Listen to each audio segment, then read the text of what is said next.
അപ്പോൾ എല്ലാവർക്കും സുഖമാണെന്ന് വിശ്വസിക്കുന്നു. ഇന്നും ഞാനൊരു മാസ്കിൻ്റെ വീഡിയോ ആയിട്ടാണ് വന്നിട്ടുള്ളത്. ഇതിന് വേണ്ടിയിട്ട് ഞാൻ സ്ക്വയർ പീസിലുള്ള 3 പീസുകൾ എടുത്തിട്ടുണ്ട് കേട്ടോ. അപ്പോൾ ഞാനിവിടെ ലാർജ് സൈസാണ് അടിക്കാൻ പോകുന്നത്. അപ്പോൾ അതിന് വേണ്ടി ഞാനൊരു സ്ക്വയർ പീസിലുള്ള ക്ലോത്ത് എടുത്തു.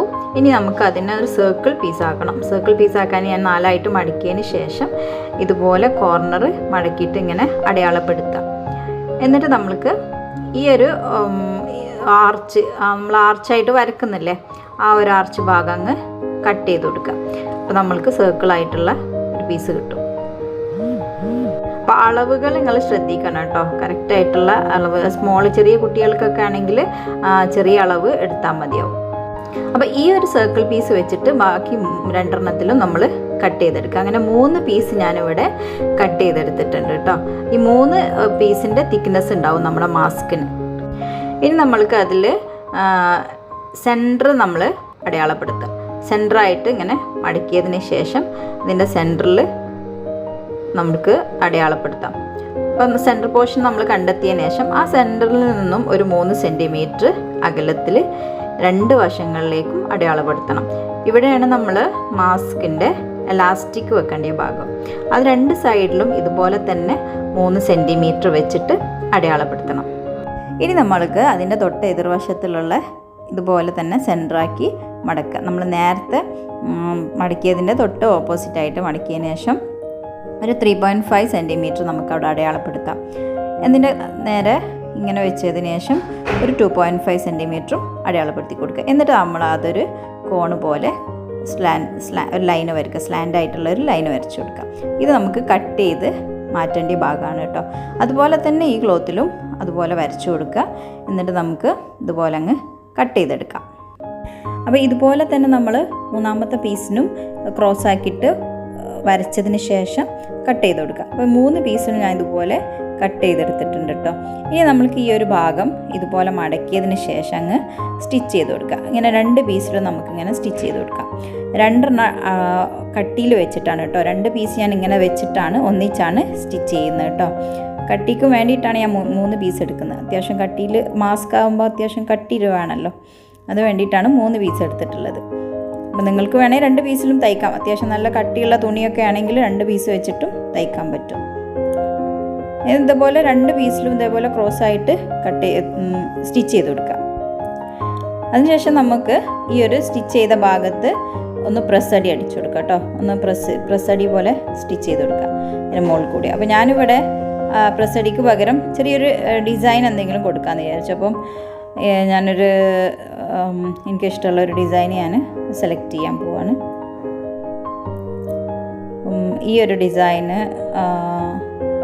ഡിസൈനാണ് ഞാൻ അവിടെ സ്റ്റിച്ച് ചെയ്തെടുക്കാൻ വിചാരിച്ചിട്ടുള്ളത്. അപ്പോൾ ഞാനത് സെലക്ട് ചെയ്തു. എത്ര എണ്ണം വേണ്ടതെന്ന് വെച്ചാൽ അത്ര അനുസരിച്ചിട്ട് നമുക്ക് സെലക്ട് ചെയ്തിട്ട് സ്റ്റിച്ച് ചെയ്ത് കൊടുക്കാം. കണ്ടോ, ആ ഒരു ഡിസൈൻ നമ്മളവിടെ സ്റ്റിച്ച് ചെയ്ത് കൊടുത്തു. അവിടെ പ്രസ് അടി അടിച്ചാലും മതി കേട്ടോ. അങ്ങനെ ഡിസൈനിങ് തന്നെ വേണമെന്നൊന്നുമില്ല, പ്രസ് അടി അടിച്ചെടുത്താൽ മതി. ഇനി നമുക്ക് നേരത്തെ നമ്മൾ പോയിൻ്റ് ചെയ്തിരുന്ന ആ ഭാഗത്ത് വെച്ചിട്ട് അലാസ്റ്റിക് വെച്ച് കൊടുക്കാം. ഇത് 2 വശത്തും ഇതുപോലെ അലാസ്റ്റിക് വെച്ചിട്ട് ഒന്ന് സ്റ്റിച്ച് ചെയ്യുക.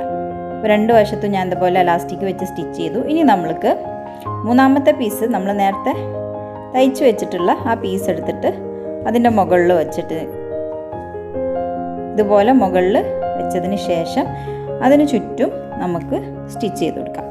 കറക്റ്റായിട്ട് വെക്കണം. എന്നിട്ട് അതിന് ചുറ്റും സ്റ്റിച്ച് ചെയ്ത് കൊടുക്കുക. അപ്പോൾ നമ്മൾ കുറച്ച് ഭാഗം ഒന്ന് സ്റ്റിച്ച് ചെയ്യാണ്ട് വിടണം കേട്ടോ. നമുക്ക് മറിച്ചെടുക്കാനുള്ള ഒരു സ്പേസ് നമ്മൾ സ്റ്റിച്ച് ചെയ്യാണ്ട് വിട്ടു കൊടുക്കണം.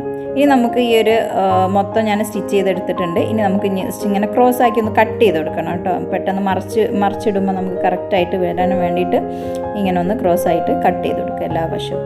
എന്നിട്ട് നമുക്കിതിനി ഇങ്ങനെ മറിച്ചെടുക്കാം. മറിച്ചെടുത്തതിന് ശേഷം നിങ്ങൾ നല്ലോണം ഒന്ന് അയൺ ചെയ്യണം കേട്ടോ. പ്രസ് ചെയ്ത് അയൺ ചെയ്തെടുക്കുക.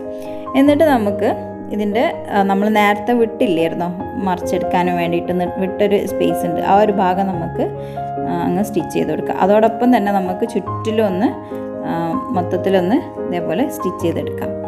ഇവിടെ നിന്നാണെങ്കിൽ നിങ്ങൾക്ക് എന്തെങ്കിലും ഡിസൈനൊക്കെ കൊടുക്കാം. ഇവിടെ ഞാനും ചെറിയൊരു ഡിസൈൻ ചെയ്യുന്നുണ്ട് കേട്ടോ. ഒരു ഫ്ലവർ പോലെയുള്ള ഒരു ഡിസൈൻ ഞാൻ സെലക്ട് ചെയ്തിട്ട് ചുറ്റിലും ആ ഒരു ഡിസൈന് കൊടുക്കാമെന്ന് വിചാരിച്ചു. അപ്പോൾ മാസ്ക് കാണാനൊരു ഭംഗിക്ക് വേണ്ടിയിട്ടാണ് അങ്ങനെ ചെയ്യുന്നത്. നിങ്ങൾക്ക് വേണമെങ്കിൽ ഹാൻഡ് എംബ്രോയിഡറി ഒക്കെ ചെയ്യാൻ പറ്റും. ഇതുപോലെ നമുക്കൊരു സ്പേസിൽ മാത്രം ഒരു ഫ്ലവറോ അങ്ങനെ എന്തെങ്കിലും ഹാൻഡ് എംബ്രോയിഡറി ആയിട്ടും കൊടുക്കാൻ പറ്റും. അപ്പോൾ ഇതിൽ ചുറ്റിലും ഞാൻ ഈ ഒരു ഡിസൈനാണ് സെലക്ട് ചെയ്തിട്ടുള്ളത്. എന്നിട്ട് അത് സ്റ്റിച്ച് ചെയ്ത് കൊടുത്തു.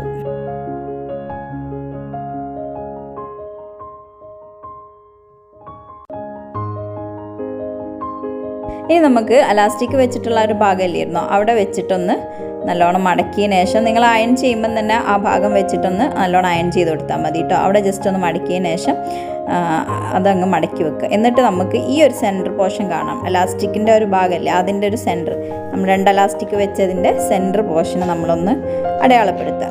അങ്ങനെ 2 ഭാഗത്തിൻ്റെയും സെൻറ്റർ പോർഷന് നമ്മൾ ഇതുപോലെ മടക്കിയതിന് ശേഷം ജസ്റ്റ് ഒന്ന് അടയാളപ്പെടുത്തുക. എന്നിട്ട് നമുക്ക് ഈ ഒരു ഭാഗം ഇങ്ങനെ കറക്റ്റായിട്ട് മടക്കിയതിന് ശേഷം അവിടെ നമ്മൾ ഇനി ഇതിൻ്റെ കറക്റ്റ് സെൻറ്റർ നമ്മൾ കാണണം. അതിന് വേണ്ടിയിട്ട് ജസ്റ്റ് ഒന്ന് അങ്ങനെ മടക്കിയതിന് ശേഷം അതിൻ്റെ ഒരു സെൻറ്റർ പോയിൻറ്റും നമ്മൾ അടയാളപ്പെടുത്തി. ഇനി നമുക്ക് ഈ ഒരു 3 പോയിൻറ്റുകളിൽ വെച്ചിട്ട് കറക്റ്റായിട്ടുള്ളൊരു ആർച്ചായിട്ട് നമുക്ക് വരച്ചു കൊടുക്കാം. നിങ്ങൾക്ക് പ്ലേറ്റോ എന്തെങ്കിലും ആർച്ച് രൂപത്തിലുള്ള എന്തെങ്കിലും ഒബ്ജക്ട്സ് വെച്ചിട്ടും വരച്ചിട്ട് കറക്റ്റ് ഒരു ആർച്ചായിട്ട് വരച്ചു കൊടുക്കാം. ഇനി നമ്മൾ ഈ ഒരു ഭാഗത്തിൽ നമ്മൾ വരച്ചിട്ടുള്ള ആർച്ച് ഭാഗമല്ലേ, അതുപോലെ മടക്കിയതിന് ശേഷം ആ ആർച്ച് ഭാഗത്തിൽ നമ്മൾ വരച്ച പോയിന്റിലൂടെ തന്നെ അങ്ങ് സ്റ്റിച്ച് ചെയ്ത് കൊടുക്കുക. ഇത്രയും നമ്മളെ മാസ്കിൻ്റെ പണിയുള്ളൂ കേട്ടോ. ഈ ഒരു സ്റ്റിച്ചിങ് കൂടിയും കഴിഞ്ഞിട്ടുണ്ടെങ്കിൽ നമ്മുടെ മാസ്ക് ഇവിടെ റെഡിയായി. അപ്പോൾ വളരെ സിമ്പിളാണ്, അധികം പണിയൊന്നുമില്ല. എന്നാലും വളരെ പെർഫെക്റ്റ് ആയിട്ട് നമുക്ക് വിയർ ചെയ്യാൻ പറ്റിയൊരു മാസ്ക് തന്നെയാണ്. നല്ല കാണാനും ഭംഗിയുണ്ട്. കുട്ടികൾക്കൊക്കെ നല്ല പെർഫെക്റ്റ് ആയിട്ട് തന്നെ ഇത് ഇട്ട് കഴിഞ്ഞിട്ടുണ്ടെങ്കിൽ ഭയങ്കര ക്യൂട്ടുമാണ്, പെർഫെക്റ്റ് ആയിട്ട് നിൽക്കുന്നുമുണ്ട് കേട്ടോ. അപ്പോൾ ഞാനിവിടെ 2 സൈസിലുള്ള മാസ്ക് സ്റ്റിച്ച് ചെയ്തെടുത്തിട്ടുണ്ട്. ഒന്ന് ലാർജ് സൈസും ഒന്ന് സ്മോൾ സൈസുമാണ്. അപ്പോൾ സ്മോൾ സൈസ് എൻ്റെ മോൻക്ക് വേണ്ടിയിട്ട് സ്റ്റിച്ച് ചെയ്തെടുത്തതാണ്. അപ്പോൾ അവന് പെർഫെക്റ്റ് ആയിട്ട് തന്നെ വന്നിട്ടുണ്ട്. അപ്പോൾ നിങ്ങൾക്ക് ഈ അളവ് അനുസരിച്ചിട്ട് സ്റ്റിച്ച് ചെയ്താൽ മതി. അപ്പോൾ കറക്റ്റായിട്ടുള്ള അളവിലുള്ള മാസ്ക് കിട്ടും. നമുക്ക് 2 വശവും ആയിട്ട് ഉപയോഗിക്കാം കേട്ടോ. ഇതിൻ്റെ 2 സൈഡിൽ നമുക്ക് മറിച്ചിട്ടിട്ടും ഉപയോഗിക്കാൻ പറ്റും. അപ്പോൾ ഇന്നത്തെ വീഡിയോ ഇഷ്ടമായെന്ന് വിചാരിക്കുന്നു. ഇഷ്ടപ്പെട്ടിട്ടുണ്ടെങ്കിൽ എൻ്റെ ചാനൽ ലൈക്ക് ചെയ്യാനും ഷെയർ ചെയ്യാനും സബ്സ്ക്രൈബ് ചെയ്യാനും മറക്കരുത്. വീണ്ടും നല്ലൊരു വീഡിയോയുമായി വരുന്നത് വരെ എല്ലാവർക്കും ഗുഡ് ബൈ.